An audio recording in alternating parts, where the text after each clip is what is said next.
তো বন্ধুরা, hard working মানুষ আলাদা কেন? ভাই একটা কথা বলি, তুমি কি কখনো নিজেকে প্রশ্ন করেছো আমি কি অলস? যদি কারো যদি করে থাকো, তাহলে আজকের এই ভিডিওটা তোমার জন্যই বানানো। কারণ শুনে রাখো, বেশিরভাগ মানুষ অলস না, তারা শুধু ভেঙে পড়েছে। আজ আমি তোমাকে মোটিভেশন দিব না, আজ আমি তোমাকে চোখ খুলে দেখাবো হার্ড ওয়ার্কিং মানুষ আলাদা কেন হয়, আর তুমি কিভাবে ধীরে ধীরে নিজেকে সেই জায়গায় নিয়ে যেতে পারবে। এই ভিডিওটা শুরু থেকে শেষ পর্যন্ত দেখো ভাই, কারণ শেষের কথাগুলো তোমাকে কাঁদাবে না, কিন্তু নড়াচড়া করতে বাধ্য করবে। আমরা ভাবি হার্ড ওয়ার্কিং মানে দিনরাত খাটা, ঘুম না করা, নিজেকে শেষ করে ফেলা।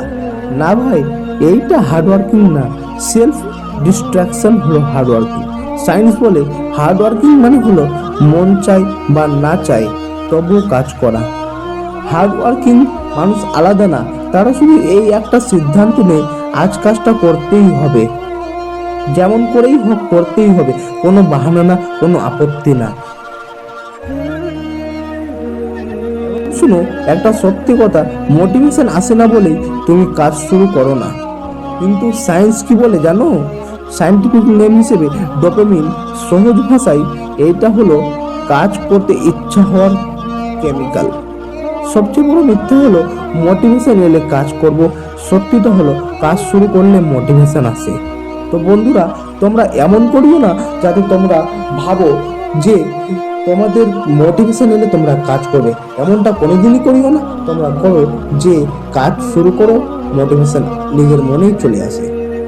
তোমরা ভাবো যে না, মোটিভেশন আসলে আমরা কাজ করব, তা না, আমাদেরকে কাজ করতে হবে, তারপরে আমাদের কাছে মোটিভেশন নিজের মনেই চলে আসবে। এইটা ভাবে তোমরা সফল হতে পারবে। ভাই, আগে পানারাও মন করে নড়বে। এটা হলো একটা এক্সাম্পল মোটিভেশনের, হার্ড ওয়ার্কিং এর। তুমি ভাবো ওরা এত কাজ করে তবু ক্লান্ত হয় না কেন? কারণ তারা হ্যাবিট বানিয়েছে।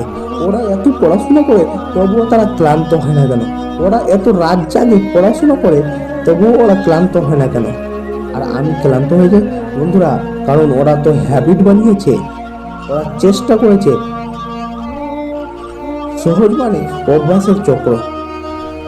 সময় এলেই তারা কাজ শুরু করে, ভাবনা করে না, তর্ক করে না। তুমি ভাবছো ওরা স্ট্রং, না ভাই, ওরা সিস্টেমের ভিতরে আছে। উইল পাওয়ার মানে কি জানো? নিজেকে জোর করা। সায়েন্স বলে উইল পাওয়ার খুব দুর্বল। তুমি যদি প্রতিদিন নিজেকে জোর করো, তাহলে একদিন তুমি হেরে যাবে। হার্ডওয়ার্কিং মানুষ তাই উইল পাওয়ার কম ব্যবহার করে, রুটিন বেশি ব্যবহার করে। তারা মুড এর দাস না, সময় এর দাস। ভাই মন দিয়ে শোনো, অলসতা কোনো চরিত্রের দোষ না। সহজ ভাষায়, ব্রেন সবসময় সহজ চায়। ব্রেন বলে আজ না করলেও চলবে।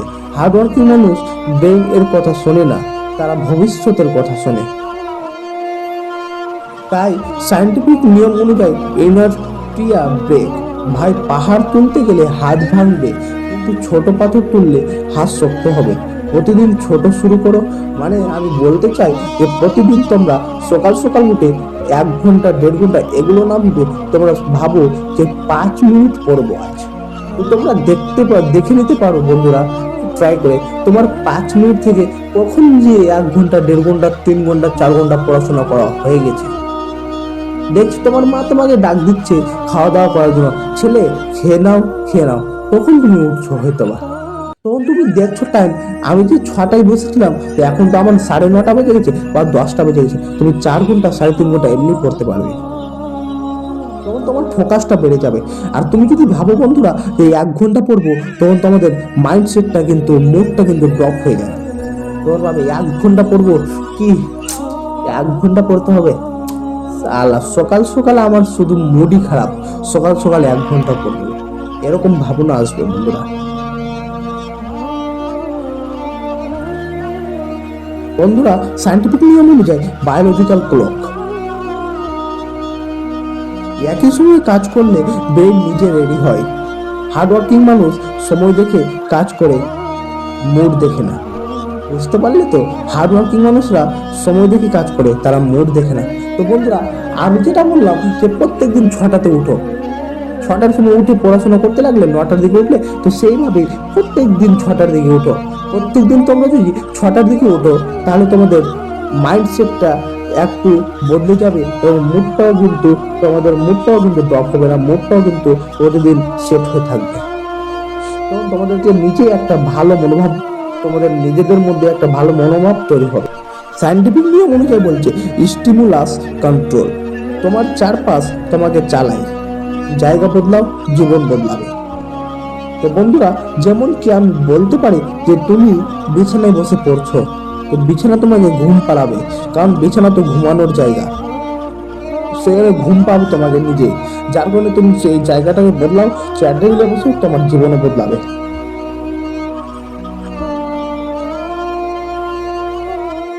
সায়েন্টিফিক নিয়ম অনুযায়ী ডোপামিন লুপ। অগ্রগতি দেখলে ব্রেন বলে চালিয়ে যাও, ছোট প্রোগ্রেস লিখে রাখো। রুলস 5 বলছে আইডেন্টিটি রুলস, সায়েন্টিফিক নিয়ম, সেলফ আইডেন্টিটি ইফেক্ট। নিজেকে বলো আমি হার্ডওয়ার্কিং মানুষ। শুনতে ছোট লাগলেও এই কথাটা তোমার ভবিষ্যৎ বানাবে। আজ তোমরা দেখো যে ইলন মাস্ক, তিনি বিশ্বের এক নম্বর 1 ব্যক্তি, ধনীর ক্ষেত্রে, টাকার ক্ষেত্রে। কেন? তার হার্ড ওয়ার্কিং ছিল। সে সবসময় ভাবতো আমি হার্ড ওয়ার্ক করবো। তার হার্ড ওয়ার্ক ছিল এইভাবে, তিনি 1 বছরের রুটিনকে তিনি 6 মাসে পরিণত করতেন। আর সেই 6 মাসের রুটিনকে তিনি ভাবতেন যে এই 6 মাসের রুটিনকে আমি কিভাবে 3 মাসে কমপ্লিট করতে পারি। 3 মাসের রুটিনকে তিনি ভাবতেন যে আমি এই 3 মাসের রুটিনকে আমি কিভাবে 1 মাসে কমপ্লিট করতে পারি। আর সেই 1 মাসের রুটিনকে তিনি ভাবতেন আমি এই 1 মাসের রুটিনে কিভাবে 15 দিন বা 1 দিন বা 10 দিনে আমি কমপ্লিট করতে পারি।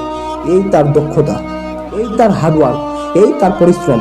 তিনি এতটাই পরিশ্রম করতেন, সে ভাবতেন যে আমি 6 মাসের রুটিনে 1 মাসে কিভাবে কমপ্লিট করবো।